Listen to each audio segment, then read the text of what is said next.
Je voudrais du soleil vert, des dentelles et des théières, des photos de bord de mer, dans mon jardin d'hiver. Je voudrais de la lumière, comme en Nouvelle-Angleterre. Je veux changer d'atmosphère, dans mon jardin d'hiver.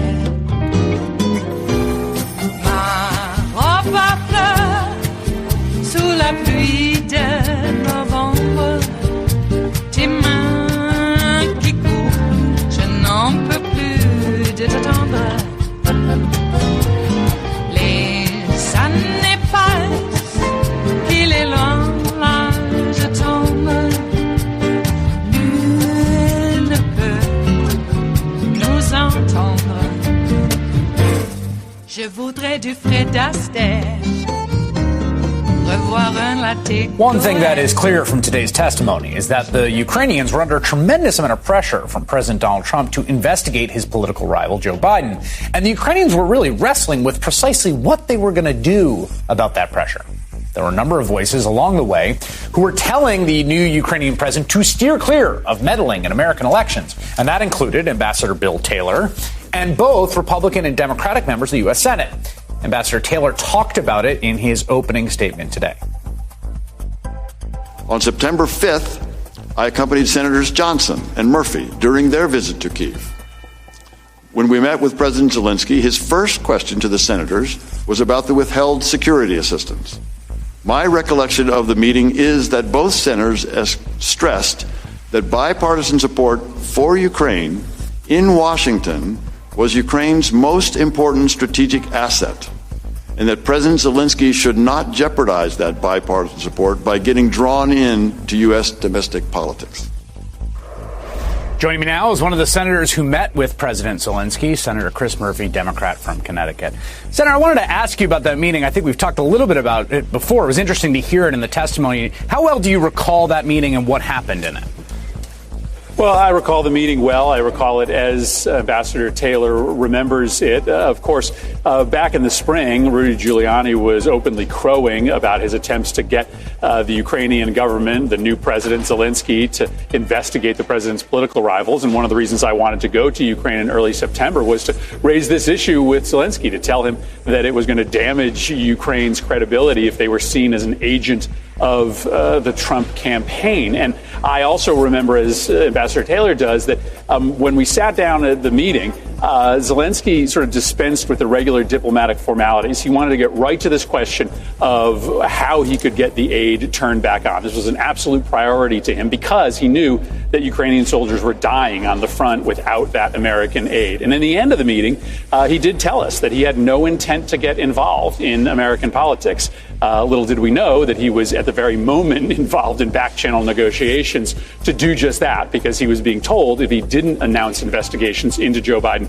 he wasn't getting that security aid. So here's what's fascinating to me. That aid is held up, I believe, in mid-July. By that time, word had made its way to you and other people on the Hill, right, that the aid was held. Like, what do you know, as someone deeply invested in Ukrainian policy, about the reasons for this mysterious hold on the aid that had been voted through by both houses of Congress and signed by the president? Right. So we don't learn about the withholding of the aid until only days before our trip to Ukraine in early September. And so the notice was very late to Congress. And of course, the president does not have the ability to withhold aid to a country once it's been congressionally appropriated. And if he does it, he's got to go through a long, burdensome process of notification, which the administration didn't do. Of course, we all suspected that it could be that the aid was being withheld as leverage. And even if that hadn't been explicitly told to the Ukrainians, as it was, of course, their impression would be that in order to get the money, they have to start acceding to the requests that the president's representatives are making. So to me, it looked corrupt on the face of it, which is part of the reason why I wanted to go to Ukraine. But now we know that it was not implied, that it was actually explicit. And we're going to have a number of people testify to that before the House Impeachment Committee. You just highlighted something that I just wanted to follow up on, which Republicans today making an argument, the narrow version of which I think is true, which the president sets foreign policy priorities. But in this particular instance, I mean, even, Matt Gaetz saying the deep state is subverting the president's policy. I'm not crazy here. The House and the Senate passed this appropriation for this aid, and the president himself signed it, right? It was not magically called into law. Right. This was the policy of both Article 1 and Article 2 branches of the United States government. Well, and what's interesting is that for the first year or so of the president's term, he often bragged about the fact that he had given more aid to the Ukrainians than President Obama did, until, of course, he figured out that he could use that aid as leverage to get help for himself politically. And so, yes, the president is able to dictate a lot of American foreign policy, but amongst the tools he has at his disposal is not the withholding of aid that Congress has appropriated. And he and his advisors know that, because many of them recommended against him doing it because of its illegality. The nature of kind of polarization being what it is, it was interesting to hear about this sort of bipartisan consensus in support of Ukraine as they are currently occupied by Russia. They've lost 13,000 service members in that war, which is a number I had not heard before and was quite shocking, actually. Do you fear that that's unraveling now as you watch Republicans on the committee who, out of a kind of tribal loyalty to the president, seem to also be turning on Ukraine? Yeah, and listen, the reason that we are involved in Ukraine is because Russia has breached a very important international norm, which is the sanctity of borders. Now, Ukraine's not a NATO ally. We don't have an obligation to defend them. But if we telegraph that Ukraine is on their own, that there's going to be no consequence to Russia for invading that country, then it's an invitation to lots of other countries to start thinking about expanding their territory as well. And for a long time, Republicans and Democrats got that. So we stood together and we helped Ukraine. We certainly knew that there was corruption there, but we didn't attack Ukraine on a regular basis. We tried to help them get better. Now it's the president's strategy to try to combat the impeachment process to make Ukraine look as desperate and as weak and as dysfunctional as possible. And that, of course, delights Russia. And it frankly invites other countries to think about these same kind of incursions into peripheral territory, because they might get away with it in the way that Russia seems to be getting away with it right now. It is Thursday, the 14th of November of 2019. And you are in West Coast Cookbook and Speakeasy. I am your chef de cuisine, Justice Putnam, and our daily special is Metro Shrimp and Grits Thursdays. A little bit of jambalaya, a little bit of spice in your life. Oh my. The impeachment hearings yesterday were far, far too serious for at least NBC. And I think for all of media. NBC, I believe, pretty much voiced the corporate media's take on what was going on. Didn't have enough pizzazz. That's right. Of course, I got to remind folks, you go back to Watergate and the first day of the hearings when that young office manager, when he testified, pretty much the same assessment. Yeah, just boring. People sat in rapt attention, but it was boring. Yikes.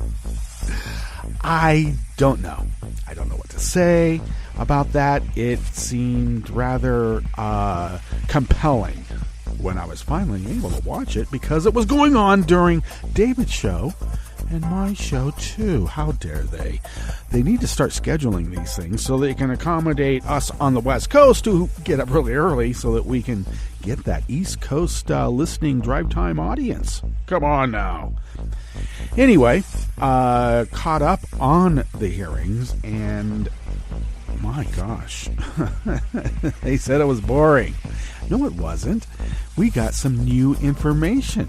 We got some new evidence of Trump being called on an unsecured phone in a Kyiv restaurant, and for all to hear in that restaurant, because I guess he had it on speaker.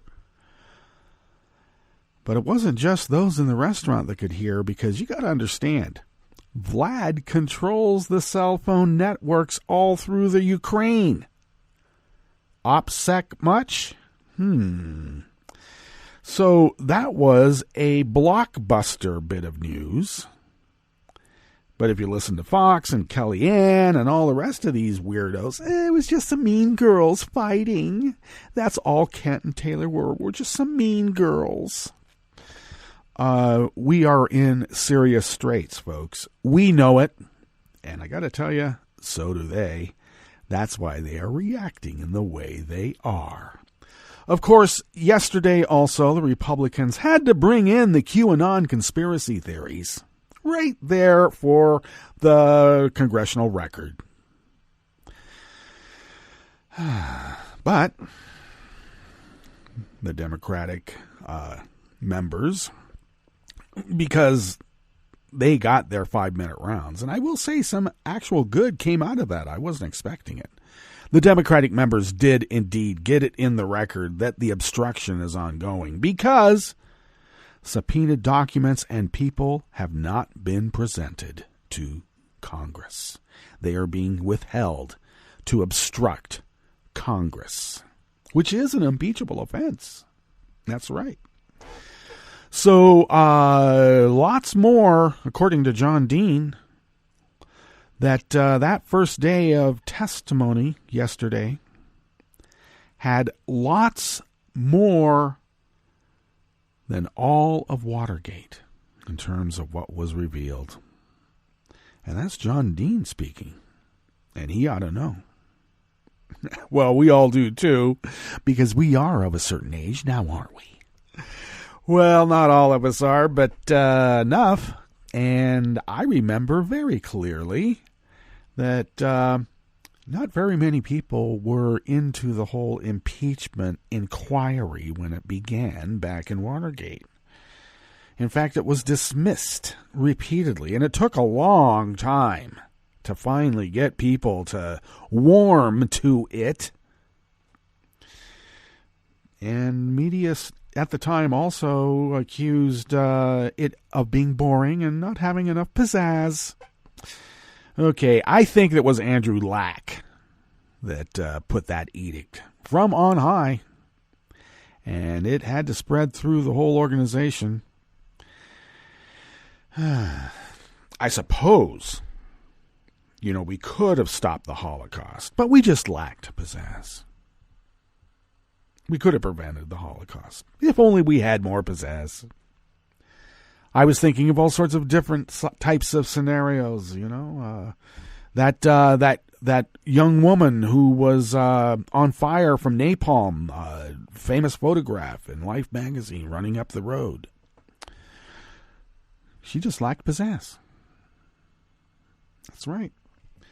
Anything that you are incapable of achieving, or even if you have achieved it, if you happen to be on, the lefty side of the spectrum, you will lack pizzazz.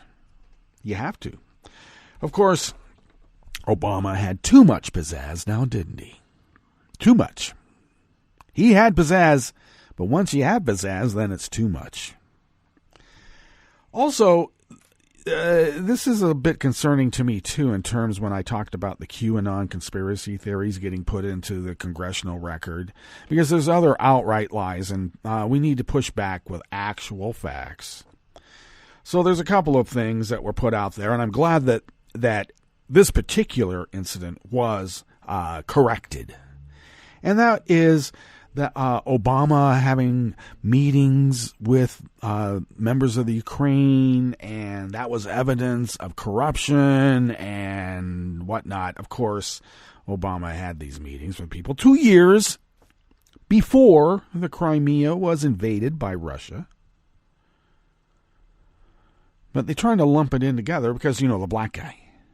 Blame it on the black guy. When everything fails, blame it on the black guy.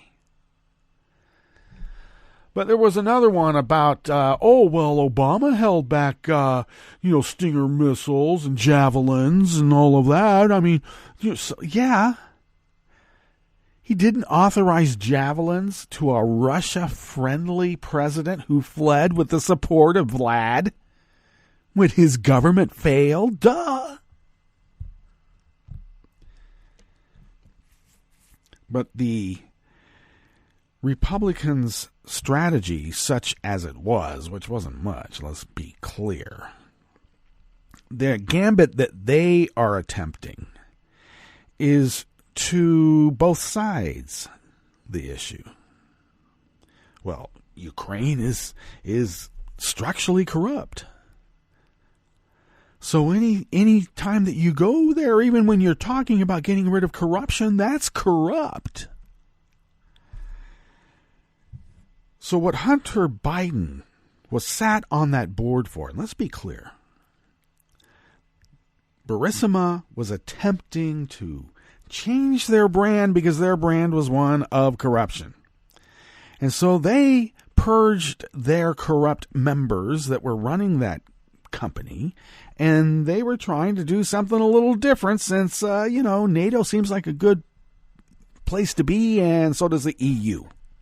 And Burisma being a big company in the Ukraine, So, now the argument could be made, it was just all for show, and that could be. But Hunter Biden was not the only person sitting on that board. And they were hired to be up on that board to represent the change. A change of brand, a change in their mission statement, in which they were trying to be a bit more responsible. But what was the anecdote from Kent? I'm paraphrasing here, but if you are going after good faith anti-corruption, you're going to piss off a lot of corrupt people. So not only follow the NRA laundered Russian rubles, look to see who gets mad the most. And then you can figure out why. I mean, that's then part of your investigation. You get to at least see who is mad the most. And why might come fairly easy or it might not, but at least you know where to look. So it's just curious who got mad in these instances now, isn't it? Well, they can always blame the black guy. There's been some speculation that since the Republicans fared so badly that the whole thing's going to blow up. They're going to blow the whole thing up, which could be. But they still have to blame the black guy a lot more. They're not through with that yet. And Obama will be run through the mud and accused of things that never happened. We will present it as sober adults, but we will be analyzed as lacking pizzazz, so therefore we can't save the world now.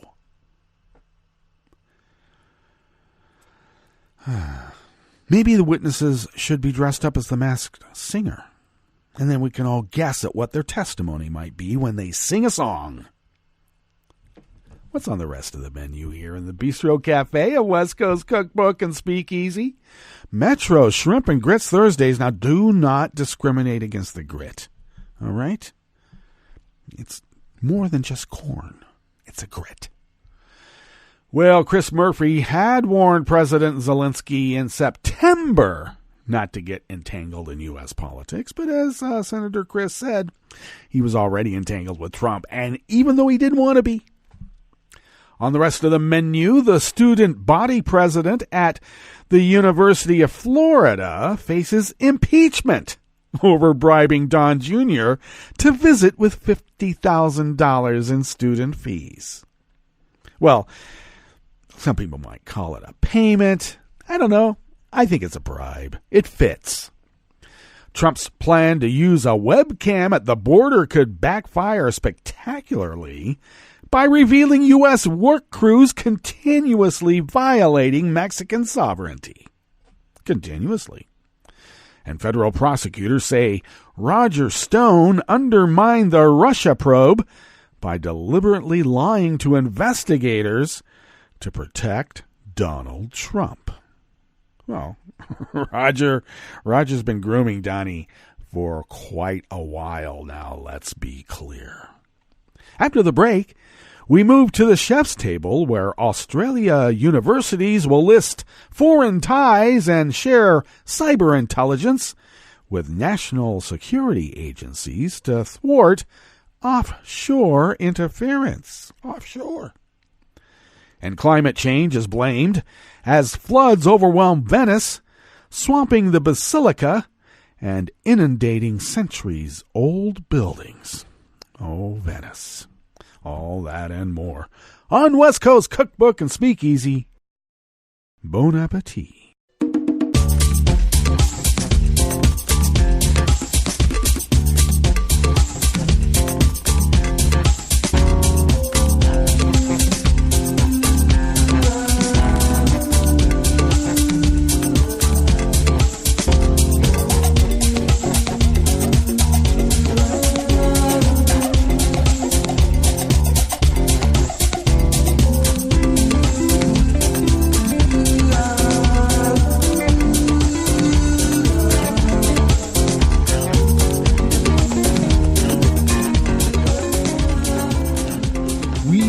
Able to grab a feed to broadcast the bulk of the impeachment hearings yesterday, at least after I was able to attend to it after my show. But we do have a proper C-SPAN feed that we will be testing, and hopefully that will be the one that works from C-SPAN. And we will be using that for all upcoming hearings starting tomorrow, or continuing tomorrow.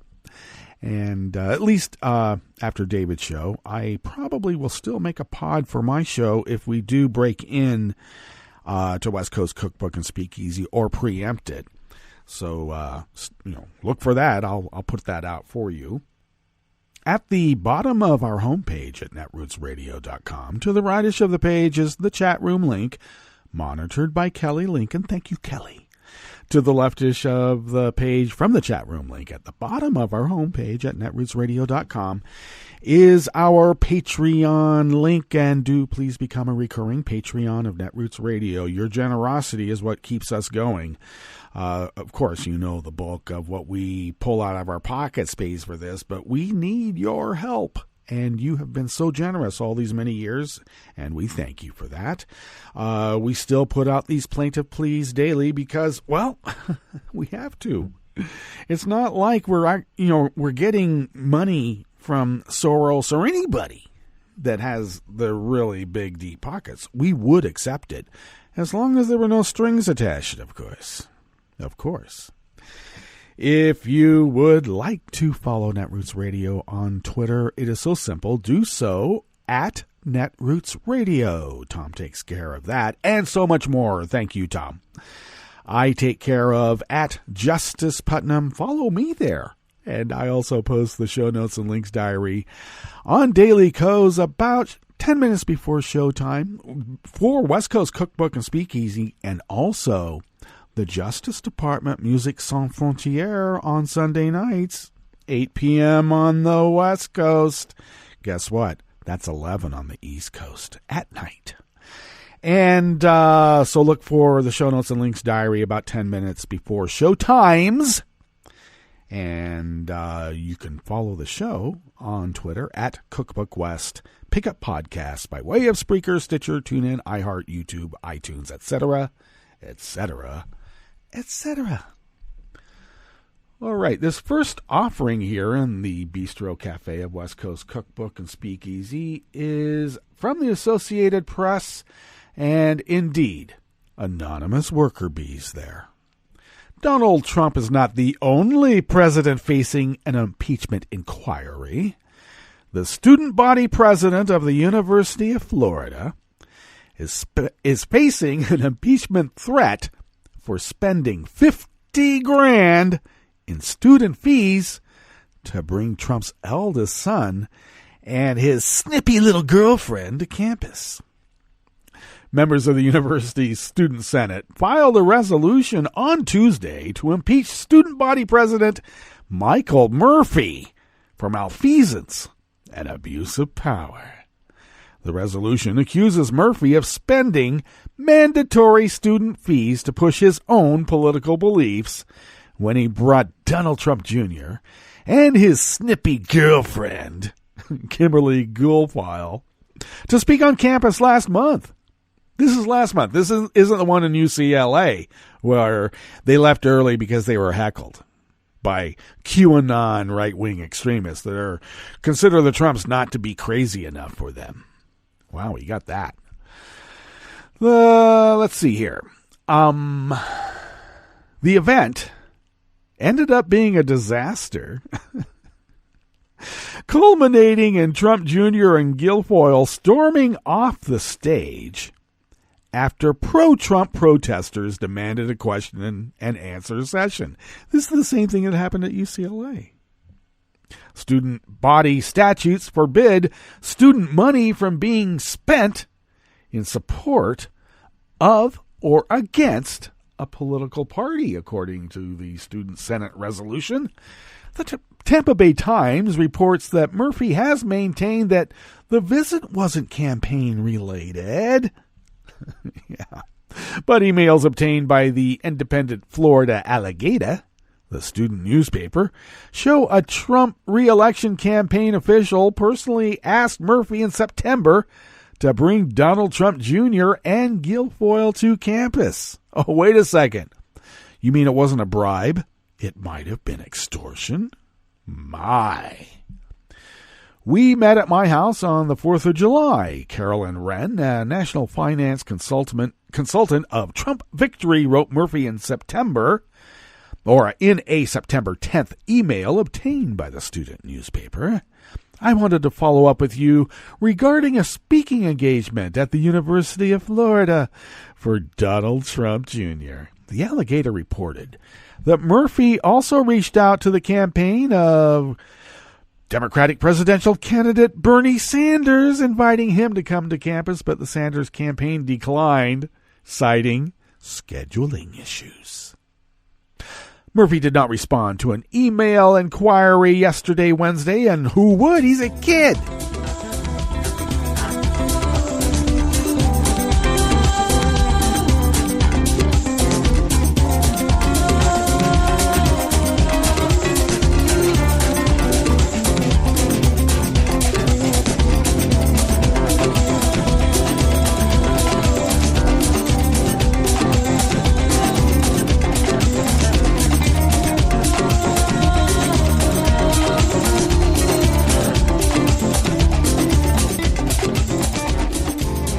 Cy Martin of Share Blue Media brings us this next offering here in the Bistro Cafe of West Coast Cookbook and Speakeasy, Metro Shrimp and Grits Thursdays. Border officials and the Army Corps of Engineers are reportedly concerned about the White House's plan to put a webcam at the southwest border to track border wall construction as part of a broader messaging strategy to convince Trump supporters that he is making good on a key 2016 campaign promise. Messaging strategy? You mean like propaganda? I think it's more like propaganda. U.S. crews working on Trump's border wall occasionally violate Mexican sovereignty while repositioning heavy equipment or to maneuver their vehicles, quoted by some official. And the Army Corps and the Customs Border Protection have also reportedly told the White House that using a webcam is a bad idea because it could make contractors, quote, proprietary techniques visible to competitors, end quote. Proprietary techniques? Give me a break. You mean the way that they would throw up some sort of steel girder and screw it in with a bolt? Please. You're talking about the fact that it will be recorded and put on the real record, capital R, that we violate the border continuously, and why are we not thrown in? I don't know. Do they have icebox baby gulags to throw our people in Mexico? I don't know. Maybe they will. Their qualms stem from a reported plan by Trump's son-in-law, that guy, and senior advisor Jared Kushner. He's not only a son-in-law, he's a senior advisor too. Has he brought peace to the Middle East yet? I think he's the only one that can. Has he done it yet? I don't know. I haven't been able to check. There's all this other news going on. Well, he's the one that said, let's install a webcam that would live stream footage of the border wall construction 24 hours a day, 7 days a week. Well, according to the Washington Post, Trump and White House officials have been eager for photos and videos of new barriers, including aerial footage that Trump can share on his Twitter account. And the enthusiasm prompted strong objections, though, In addition to showing U.S. work crews illegally crossing the border, the report noted that some areas of construction are so remote that the cameras would require their own web connectivity and attendants who could frequently reposition them to keep the lens pointed at the action. Border Protection did not immediately respond to a request for comment, and the Army Corps of Engineers declined to comment, directing inquiries back to Border Protection. The Mexican embassy also declined to comment when asked if it was aware U.S. workers had repeatedly violated Mexican sovereignty while building the wall. Now, let's remember, Kushner was tapped to oversee wall construction last winter after Trump was dissatisfied with the slow pace of the construction progress. Jared dismissed concerns about proprietary techniques and has reportedly moved forward with the webcam plan. Building a border wall was one of Trump's biggest campaign promises during the 2016 election. Yeah, and he said Mexico's going to pay for it, and Mexico isn't. But you and I are, and so are all those military families that thought they were going to have housing that doesn't electrocute them when they turn on the lights.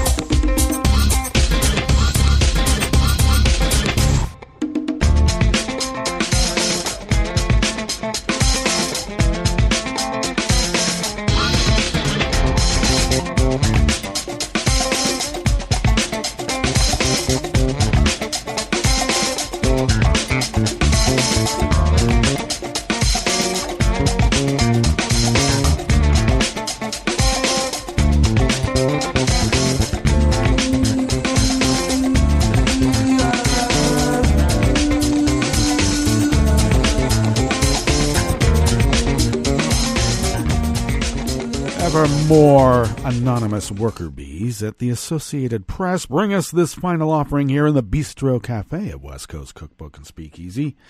Roger Stone undermined the effectiveness of the congressional investigation into Russian tampering in the 2016 election by repeatedly and deliberately lying under oath, prosecutors told jurors in closing arguments yesterday, Wednesday.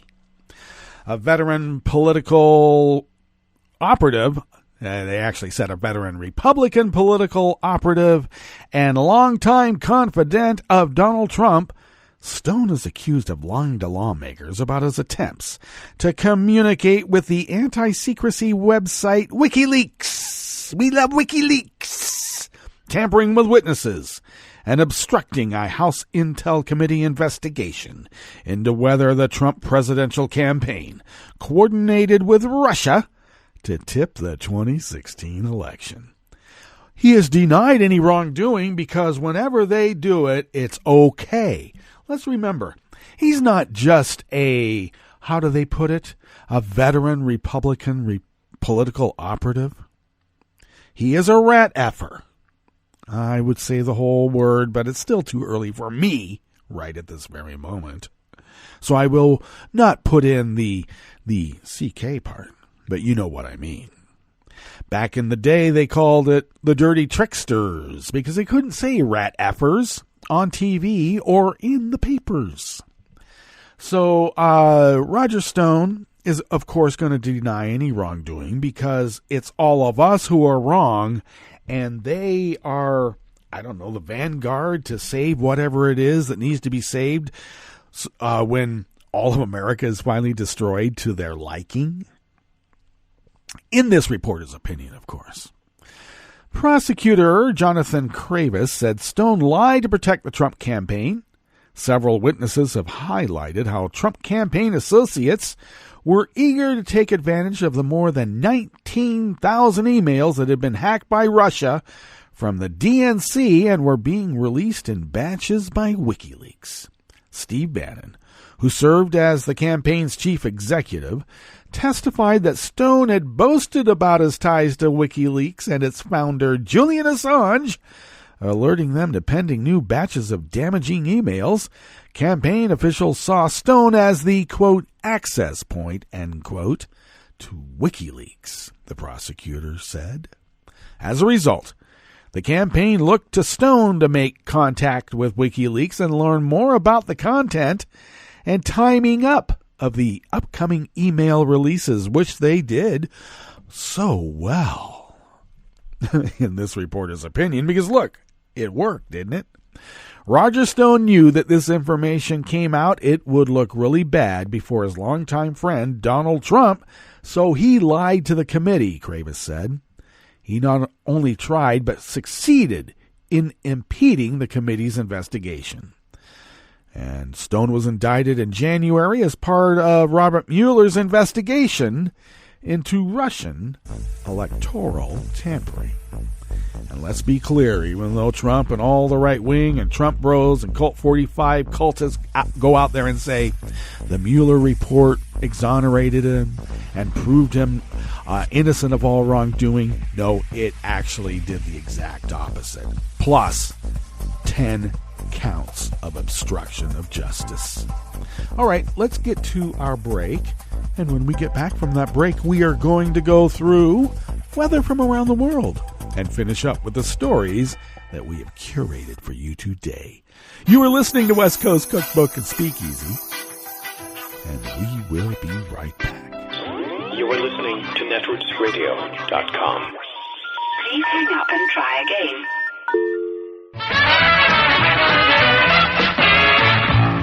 From a point at sea to the circles of your mind, a new force is at work for planetary transformation.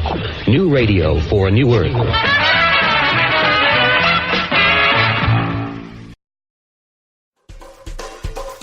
This is Scientific American's 60-Second Science. I'm Karen Hopkin. When we think about pets, we often consider dogs to be overly attentive and cats, well, a bit more aloof. But a new study shows that cats can become attached to their humans and will turn to that person for comfort in times of stress. The findings occur in the journal Current Biology. Although kitties are a popular pet, more people own cats than dogs here in the U.S., there are a few studies that examine how the furtive felines feel about their owners. There has actually been relatively little research into the cat-human bond, especially when we compare it to the number of research studies with dogs and humans. Kristen Vitale, a postdoctoral scholar at Oregon State University. To explore the cat-caregiver connection, Vitale and her colleagues turned to a test that's been used to assess bonding behavior in puppies, apes, and even infants. The researchers would show a cat and its owner to an unfamiliar room and leave them there for 2 minutes, at which point the owner would depart, leaving the cat on its own. We know that in human infants, attachment behaviors toward their parents are heightened in response to a frightening or novel situation. So in this case, the experience of the cat being in the novel room alone acts as our strange situation and allows us to observe if the cat directs any attachment behavior to the owner when they then come back to the room. When the owners returned, Vitale and company would observe their reunion, and they saw that the felines displayed a variety of catitudes. So some cats greeted their owner, and then they returned to exploring the room while periodically going back to their owner for attention. These kitties are apparently secure enough in their relationship that some quick reassurance was all they needed before continuing to pursue their perusal of the room. On the other paw, some were real scaredy cats. Other cats behaved in an insecure way and excessively clung to their owner's side. And then there were the cats that lived up to their reputation for supercilious standoffishness. Other cats avoided their owner when they returned to the room. These secure and insecure patterns of behavior are actually the same as what we observe between dogs and their owners, and even human infants and their caregivers.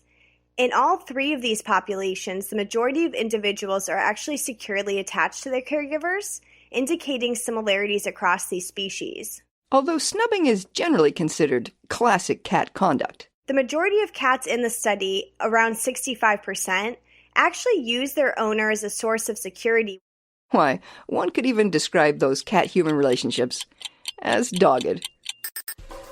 Thanks for listening. For Scientific American's 60-Second Science, I'm Karen Hopkin. I'm Rick Smith, and this is Labor History in 2.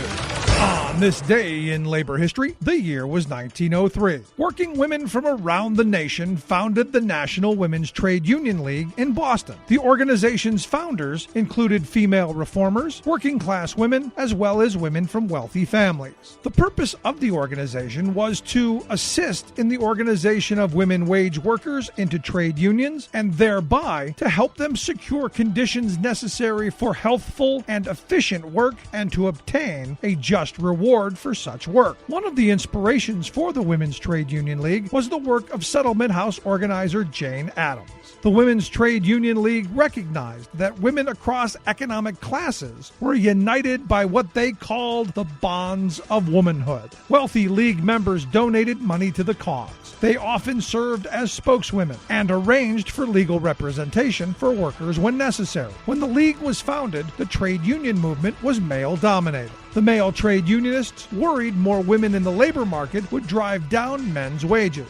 Often union leaders were unwilling to allow women into their ranks. The Women's Trade Union League was one of the primary organizers of female garment workers, particularly in New York City and Chicago. The League was a key supporter of the 1909 New York City shirtwaist workers' strike, also known as the Uprising of 20,000. The League was also a vocal advocate for the women's suffrage movement. The Women's Trade Union League disbanded in 1950, and in 1974, the Coalition of Labor Union Women was founded in Chicago to continue the fight to ensure women have a voice in the labor movement. However, women workers still earn about 80 cents on the dollar compared with men. The work of the Women's Trade Union League remains unfinished. Like what you hear? Check out more at laborhistoryin2.com. I read the news today, oh boy.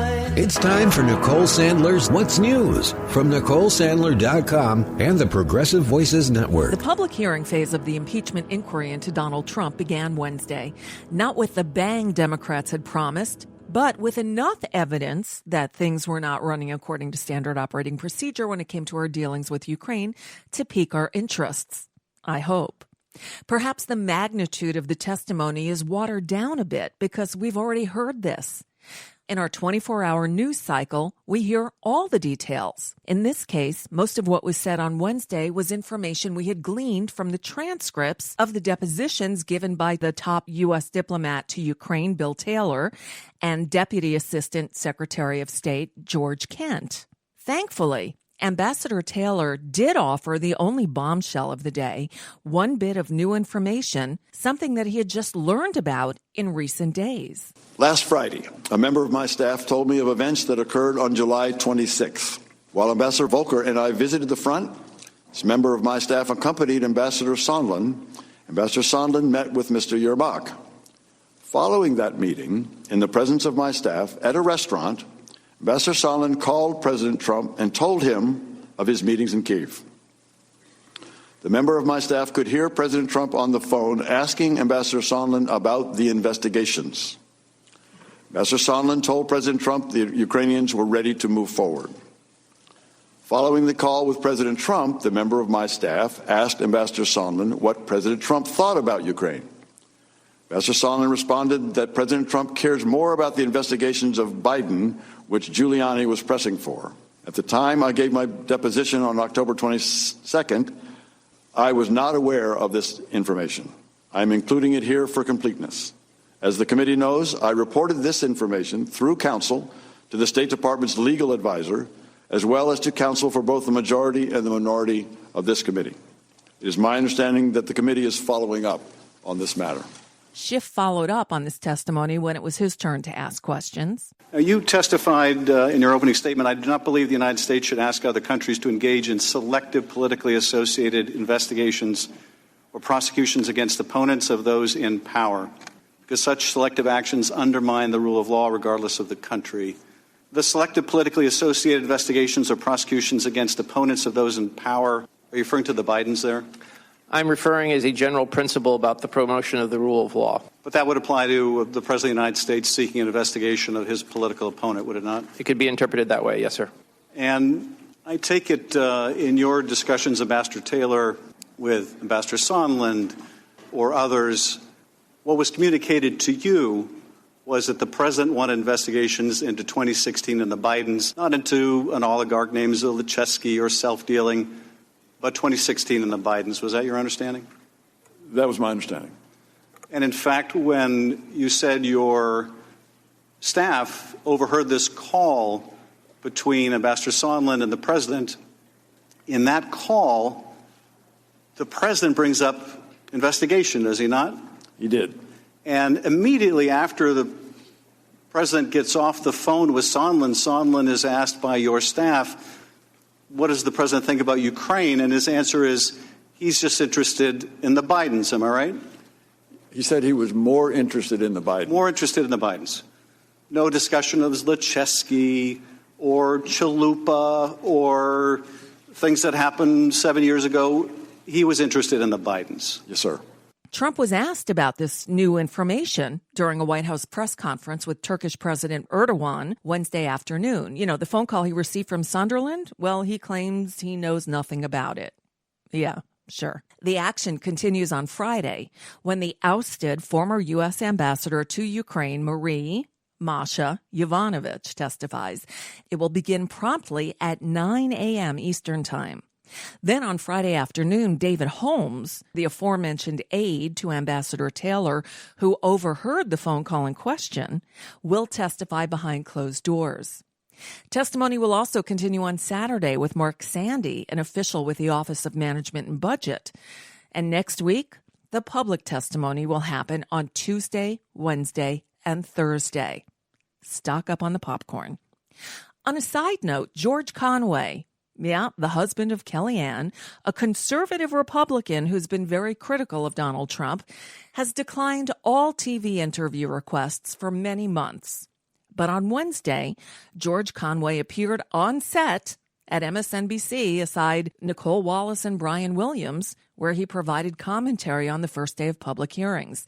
He was unequivocal in his assessment of the president's culpability. Goes to the credibility of the United States of America, right, standing up for the values that the United States of America we thought stood for. But I believe Ambassador Taylor and Mr. Kent made it very clear that we have significant national security interests in this part of the world, and the President of the United States was leveraging that for personal political gain. That is, in George's word, astonishing. It's astonishing, and it's just a direct violation of his oath of office. It's foundational. And that this is the ultimate, and these are the words that we used when we wrote that op-ed when this scandal first broke, Neil. It's the ultimate impeachable offense. You can't, if you were going to make up a set of facts that was as bad as you could get, this would be it. Like a law school test. Like a law school test. Oh, like, right. Think of it, a president breaching his duties to the nation. This would be it. A quick side note. We turned on faux news just to see how they were covering it, and we got there just in time for the end of Tucker Carlson's show and his crossover with Sean Hannity, who follows him. Carlson had Dana Perino on for the most amazing toss of word salad I've heard. Then we stayed for a little bit of Sean Hannity's monologue, which was just straight out of opposite world. At one point, Hannity said, quote, "The hearing was such a disaster, they actually brought in therapy dogs, presumably to help Democrats cope with the impeachment drama." That's not what happened at all. This was a long-planned day where teams of therapy dogs were camped out in House and Senate office buildings, offering their services to stressed-out Hill staffers. The dogs are all registered by a therapy animal organization called Pet Partners, which sponsored the event along with the Pet Industry Joint Advisory Council. Officially, the dog's presence has nothing to do with impeachment. The animal's mission is to, quote, offer congressional staff a break from the stress of wrapping up an exceptionally busy year. It works. But Hannity, screw you. It had nothing to do with the impeachment. Get a life. Or pet a dog. They work wonders. In other news, a federal appeals court in Washington, D.C. on Wednesday ruled that House Democrats can obtain Donald Trump's financial records, setting up a potential Supreme Court challenge. The D.C. Circuit Court judges declined a request from Trump to have the court's full bench of judges hear the case after a 3-judge panel in October denied his request to shield his accounting firm from having to comply with the lawmaker's subpoena. The ruling does not mean the Democrats will immediately have access to Trump's records. Trump's lawyers have already indicated they would appeal to the Supreme Court. Prosecutors closed their criminal trial of Republican political strategist Roger Stone on Wednesday. Stone, as you know, is on trial for charges that include lying to Congress, witness tampering, and obstructing a congressional proceeding. On Wednesday, prosecutors ended their argument by saying in no uncertain terms that they believe Stone lied about his involvement with WikiLeaks in 2016 and that he did so with the singular motivation of protecting Donald Trump. Stone's attorney claims his client didn't know that Russians were behind the 2016 hack into Democratic Party servers and that he had no motivation to lie. Stone pleaded not guilty to all the charges against him. The jury began deliberations Thursday morning. And in more disturbing climate news, the highest tide in decades has submerged more than 85% of Venice in floodwaters, causing catastrophic damage to the Italian city and its monuments. The city's mayor blamed climate change for Venice's second worst flooding on record, declared a state of emergency, and said the city will, quote, need everyone's help to overcome these days that are putting us to the test.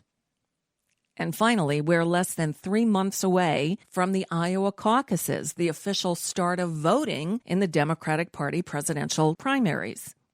The filing deadlines to be on the ballot in Alabama and Arkansas have already passed, and others are coming up quickly. But that doesn't stop Deval Patrick. Who, you ask? Well, the former governor of the state of Massachusetts has made it official. He is jumping into the 2020 Democratic presidential primary race.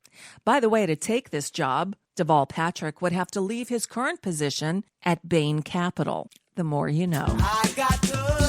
And that's just a bit of what's news for now. I'm Nicole Sandler. If you appreciate these reports and the Nicole Sandler Show, I hope you'll consider making a contribution. My work is 100% listener funded, and I can't do it without your help. Find out more at NicoleSandler.com. Explore a bit, and I hope you'll stop on that donate page.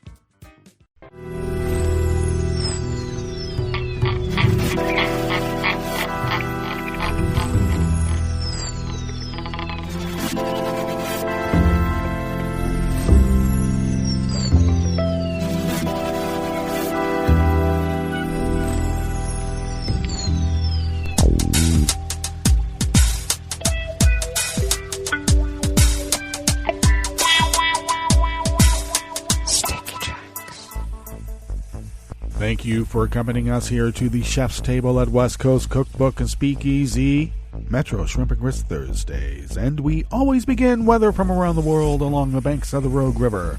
In the Rogue River Valley of Southern Oregon on the west coast of the continental United States of America, where it is currently 44 degrees Fahrenheit, slated for a high of about 65 to 66. Cloudy conditions mostly throughout the day with a few peaks of sunshine expected late. Winds will remain light and variable as they have been light and variable for quite a while now. Though tonight we will have an overnight low of about 50 degrees, but increasing chance of an occasional shower overnight. Winds will be light and variable, should get about 1/10 of an inch of rain. So that's good. We're keeping our fingers crossed. And that's about 60% chance. And then tomorrow we're looking for another 1/10 of an inch of rain for showers early and overcast skies throughout the day, high of around 60. So we're getting our proper fall weather, are we not? Pollen is rated at none. The air quality index is at 28 parts per million, and the daytime UV index is low at 2. Barometric pressure is falling at 30 inches. Visibility is down to 6 miles, and relative humidity is at 82%. Weather from around the world is brought to you by people's personal weather stations that they purchased. These people planted these purchased personal weather stations somewhere on their property, and these people positively live around the world. London is 46 and fair. Paris is 46 and cloudy. Rome is 60 degrees and mostly cloudy. Kiev, that's the proper way to pronounce it. Kiev is 44 and clear. Kabul is 49 and mostly cloudy. Hong Kong is 70 degrees and fair. Tokyo is 55 and mostly cloudy. Sydney, Australia is 63 and clear. And San Francisco, California is 53 degrees cloudy with a fog advisory. And New York is a chilly 35 degrees Fahrenheit and mostly cloudy. And that is weather from around the world, brought to you by people's personal weather stations that they purchased. These people planted these purchased personal weather stations somewhere on their property, and these people positively live around the world.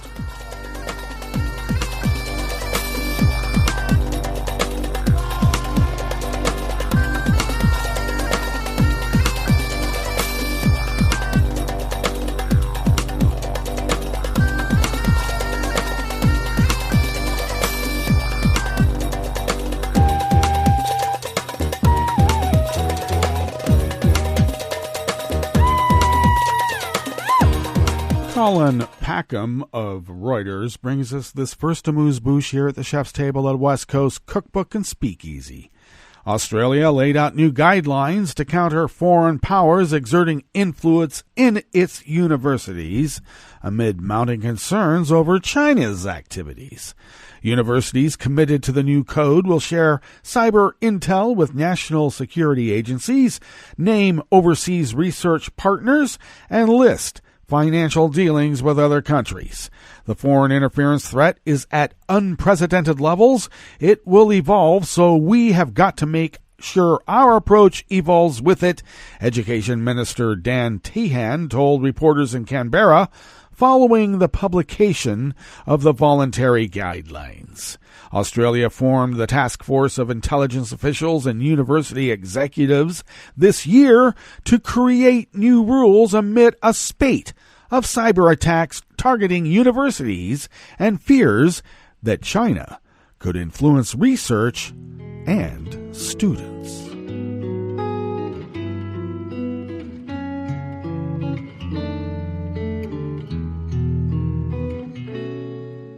Je te donne c'est mon amour pour la vie entière.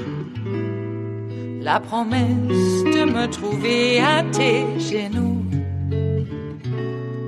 Aussitôt que tu m'appelles, rester toujours fidèle. C'est tout, c'est tout. Je te donne tous mes printemps, mes étés de mer.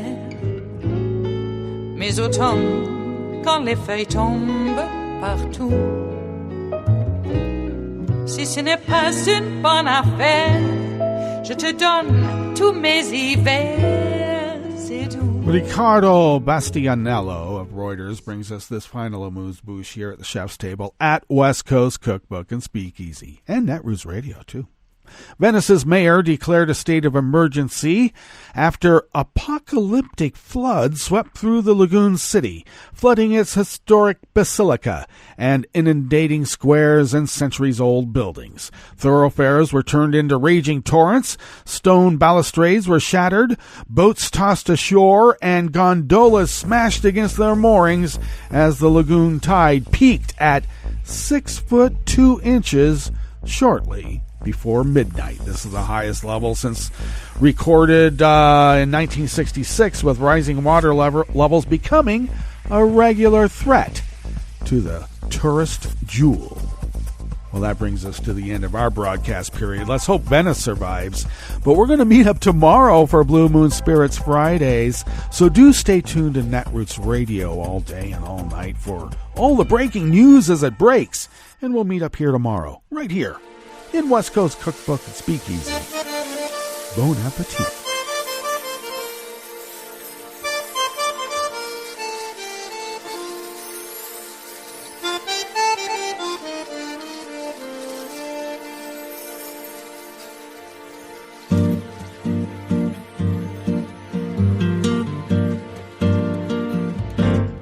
Je voudrais du soleil vert, des dentelles et des théières, des photos de bord de mer, dans mon jardin d'hiver. Je voudrais de la lumière, comme en Nouvelle-Angleterre. Je veux changer d'atmosphère, dans mon jardin d'hiver. Robe à fleurs, sous la pluie de novembre, tes mains qui courent, je n'en peux plus de t'attendre. Les années passent, qu'il est loin, là je tombe. Nul ne peut nous entendre. Je voudrais du Fred Astaire, revoir un latte coère. Je voudrais toujours te plaire, dans mon jardin d'hiver. Je veux déjeuner par terre, comme au long de golfe clair, t'embrasser les yeux ouverts, dans mon jardin d'hiver. Robe à fleurs, sous la pluie de novembre, tes mains qui courent, je n'en peux plus de t'attendre. Les années passent, il est loin, là je tombe. Nul ne peut nous entendre. Ba-da-da-dum-di-da-dum, ba-da-da-dum-di-da-dum, ba-da-da-dum-di-da-dum, dans mon jardin d'hiver. Ba-da-da-dum-di-da-dum, ba-da-da-dum-di-da-dum, ba-da-da-dum-di-da-dum, dans mon jardin d'hiver. Dans mon jardin d'hiver, dans mon jardin d'hiver.